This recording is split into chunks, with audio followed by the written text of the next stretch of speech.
all I heard the police, and they're like, fucking, come out with your hands up, and blah, blah, blah. So I go outside and look, and I casually come in. There was me, the 3 kids, and there was but fucked off prior to this. So he was there that night, but he'd gone before we all got arrested. So I look and I think, oh, fucking hell, it is the police too. But they're like fucking sort of, I see DEA, I see fucking ATF, I see, they've all got baddies on and shit. So I'm thinking, is it DEA or is he trying to fucking jack me? What's going on here? I'm going to open the door to these cunts, you know what I mean? It was a multi-agency investigation. You come at the gate, and I thought they're not going to get through that gate. The fucking biggest pair of bolt cutters I've ever seen in my fucking life. It just, the gate just fucking went like fucking straw, you know what I mean? Clink, clink, clink, do it in. Get out, hands on the ground, fucking down on the floor. And one of them come over and said, "Are you all right, Peter?" I went, "Yeah, why?" I said, "Fucking mistaken identity or some shit. This is what's going on." And he's like, you'll find out soon enough. As long as you're all right, though. He didn't take it. There was him and 2 others with masks on. Now I don't know whether they were being undercover or whether they'd been in our organisation and just like to find out what was going on.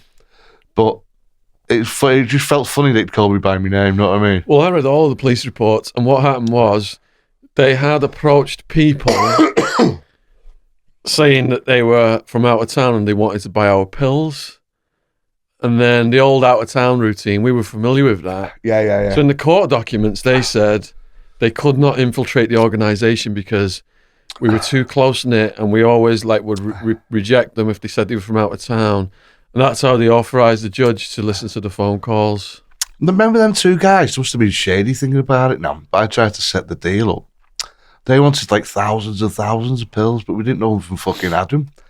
And they were like pretty big fucking, like weightlifting guys type of guy, but like, we didn't know him from Adam. But thinking about it now, they had probably them. They had like cop wrote all over them. Yeah. It's all in the paperwork. They did try to do that multiple times.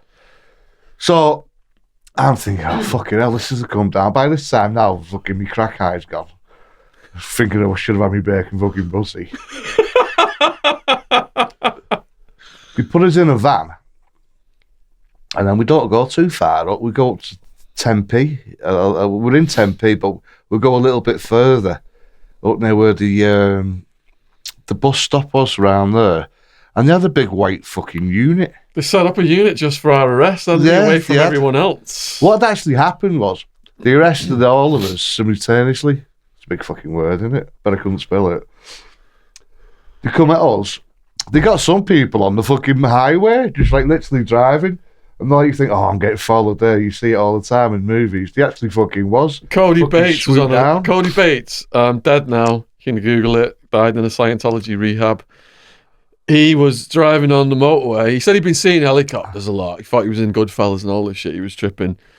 But as he's on the motorway and police, bikes, motorbikers, he got completely surrounded by all these police motorbikes, his car, and they just fucking took him off. I wouldn't mind though, but the freeway. Probably about 2 months before all this happened, Shaun got out the game. He knew something was happening because he was just like basically, would they come for you? You were fucking on your bird, weren't you? Didn't have any drugs at all. No. My bird had said you gotta fucking chill. And it had been almost a year. And before. also found, I think, because I remember talking to call her. Yeah, Claudia, yeah. James is gonna have to make some adjustments.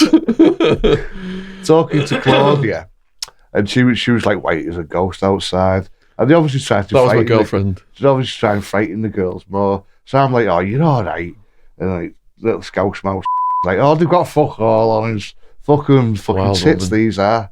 Fucking, I don't know what the fucking hell they are about. Search my house, they haven't found fuck all. Mind you, they wouldn't with this fucking fat bastard here. He does all the fucking drugs. I'm like, shut up, buddy, you know. Where's fucking Sue, innit?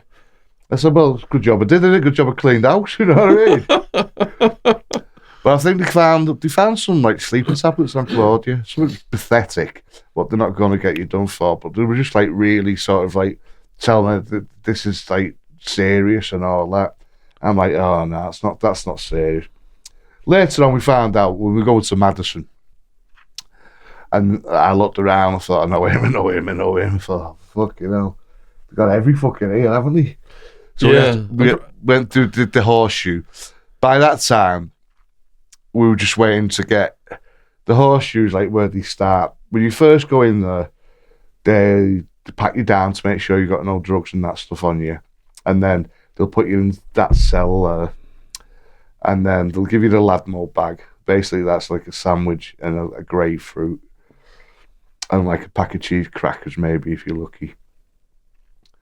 And then you'd go to the next one, where they just keep on moving you around, and then the third one, you'd go and have your fingerprints done, and they do your fingerprints. And by this time, they're finding out who you are. Once they find out who you are, they come and they hit you with your charge. You just have a piece of paper that tells you your charges. I had a few, but I thought to myself, well, they can't get me for drugs because I didn't have no fucking drugs on me. They haven't found no drugs in my bastard house. So how the fucking hell can they do me for drugs? But later on, we found out that it was just phone calls or anything. Because me and Wildman, when we were fucking off it, we'd like fucking... we'd talk a lot about on the phone about meet me here, or I'll do this and that. I'd threaten people on the fucking phone all day long. If you're looking for a gift, my new book, Sit Downs with Gangsters, is available worldwide on Amazon. We've interviewed over 1,000 people now, and we selected 10 of the hardest hitting stories to go in this book. Each chapter features the story of one of our podcast guests.